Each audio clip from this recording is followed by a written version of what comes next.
தாமரை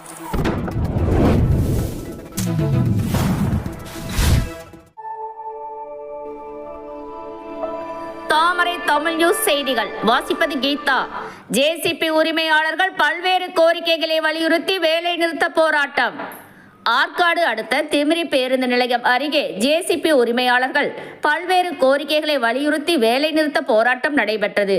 ராணிப்பேட்டை மாவட்டம் திமிரி ஒன்றியத்தில் உள்ள ஜேசிபி உரிமையாளர்கள் டீசல் விலை உயர்வு, புதிய வாகனத்தின் விலை உயர்வு, இன்சூரன்ஸ் மற்றும் சாலை வரி, ஜிஎஸ்டி வரி உயர்வு உள்ளிட்ட பல்வேறு கோரிக்கைகளை வலியுறுத்தி 2 நாள் அடையாள வேலை நிறுத்தம் திமிரியில் நடைபெற்றது.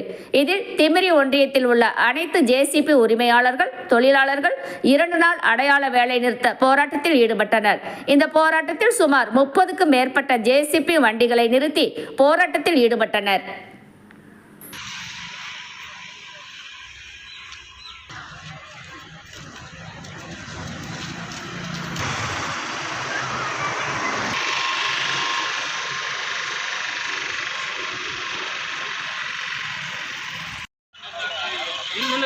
பாருங்க